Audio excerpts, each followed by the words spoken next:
Bonjour, chers auditeurs, and welcome back to the episode breakdown. This week, we're covering episode 51. Now, like many times in the past, I'm taking some time to cover a pre-breakdown topic. What's up for discussion today, you ask? Well, we're going to talk about Son Goku, or more appropriately, the way I pronounce Son Goku. There's been a lot of heated conversation about how I pronounce his name. Listen, I don't care how you want to pronounce Goku. If you prefer Goku, fine. If you prefer your Frieza with an I, fine. If you think Bulma's last name is Brief, even though that's a dubism and the only person in the series named Brief is Dr. Brief and Bulma only has a singular name in the manga and the original Japanese version, well, I'll argue that point, but I won't hold it against you. But I grew up with the Japanese version of the series. It's why you don't hear much Bruce Faulkner in the score, why we try to use Japanese names of attacks and characters, why we use the Japanese score instead. I grew up hearing Son Goku. By the way, fun fact, Son is actually Goku's surname. It's the Japanese tradition of saying the surname first. So, ultimately, I'm going to keep saying Goku. If you don't like that, well, that's not my problem. Find something more important to be upset about and move on with your lives. Just be happy I'm not saying Kuririn, though that is actually how I spell it. Alright, glad we could clear that up. Now, let's get into the reason why you're here, yeah? We start with Bulma here. I needed a long, open-mouth shot as she lifts Trunks. Unfortunately, she's talking during this animation, so I pulled the open-mouth flap into Photoshop, then did some masking and moved it with her head. These flaps for Gohan here are newly drawn by Kerbifer, as are these for Veggie, these flaps and expression here, his flaps here, Ten Shinhan's flaps and expression here, Vegeta's mouth here, Piccolo's mouth here, Android 16's flaps here and here, Krillin's flaps here, Cell's flaps here, Vegeta's here and Cell's flaps here and here. I drew some new flaps on Trunks here, and had to do some modifications to Cell here as he does not originally talk in this shot. And that's that for lip flaps. Relatively simple this time around. I mean, besides all the newly acquired art assets. Thanks, Gerb! Now, let's get straight into visual edits. The first real visual edit you see is for the musical sequence here. Mosco actually put together this little sing-along graphic, and this little eye squint on Goku here was drawn by Mark Swint.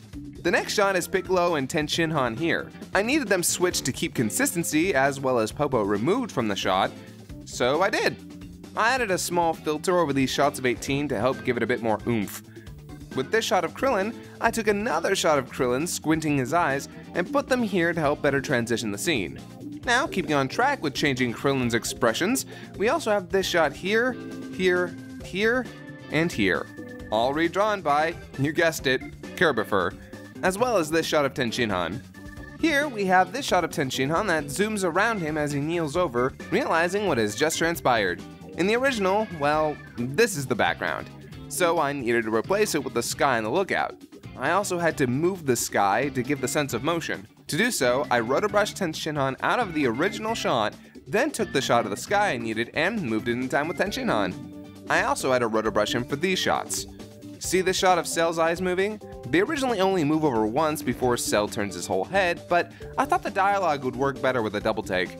So I reversed it once and played it again. Speaking of reversing, had to flip this bitch to keep continuity with the scene here, which required Krillin's Kame Sennin symbol to be moved over. Now for the real bitch. See the shot of Krillin running off screen? Yeah, in the original, it doesn't show him actually leaving the shot. I needed him out of the frame before I could continue the dialogue from Android 16, so what I did was, I took these frames of him running here, rotobrushed them, pasted them here, and used those in place. That's far from the only complicated Krillin shot in the episode though. See this shot of Krillin jumping towards Cell? This is how it looks in the original. This is how the shot of Cell hitting him with his tail looks in the original. You can see the discrepancies, obviously. As such, I had to, surprise, rotobrush this shot of Krillin jumping Cell over this shot of Cell swinging his tail. Taking a look at it up close, it's a little less than perfect, but it works for what I needed. Oh hey, it's the Cock. Welcome back, Cock. Okay, so the The solar flare image is, it's a little really suggestive. We tried not to make it overtly sexual and just disturbing. Implications more than anything. Finally, we have the eye catch. Whew, this was a doozy. The explosion of her head was created using the shatter tool, while the explosion proper was a stock explosion I got from Action Essentials. I also made her eyes glow by using the brightness and blur filters and adjusted the opacity as necessary. The background was made by cutting her head out and using the fill tool in Photoshop. The jagged neck stump was created using a rough brush and the smudge tool. The smoke is more stock footage from Action Essentials, and it's a little bit hard to see, but there's a metal spinal cord at the base of the neck. Dunzo! A lot of fun this time around, to be sure. As you can see, we're using a lot more art assets to help things work more cohesively. Now, with those out of the way, let's finish her off with fun facts! This opening bit was not originally going to be part of the episode. I initially commissioned Cliff Eintunes Weinstein for the instrumental cover as a side video, as I thought it would be a cute little parody idea. I ended up talking to Lanny and Taka about it though, and we came to the conclusion that it was a simple, effective way to present their training as well as make things more interesting. The whole bit with Ten Shinhan and Piccolo betting was originally going to be in episode 50, but we held off as we felt like it was cutting too much into the meat of things and had no immediate payoff. Here, in this episode, it's presented and resolved neatly as the plot progresses. Also, anyone know where the music in this scene is from? Much like the opening bit, it's a small reference to Steven Universe. More importantly, it's the theme of Lapis Lazuli. Now, this is relevant because Android 18's real name is Lazuli, as according to Akira Toriyama in an interview in Dragon Ball Full Color Artificial Humans and Cell Arc Volume number 6. Musical references like these are some of my favorite to make, because they can be effective all on their own even without knowing the reference. There is a director's cut version of this episode that exists. It has a certain scene with Goku and Gohan, one with a certain transformation in it. It'll be in episode 52. It's fully edited. Just you wait for it. This ending song was composed by Eintunes. I came up with the overall melody, and Kieran Lord Moonstone Summerlade helped write the lyrics. Some people thought it was a reference to Weekly Tube Show, but that was actually unintentional. I just loved the idea of Cell introducing himself through song. I want him to be a very unique character.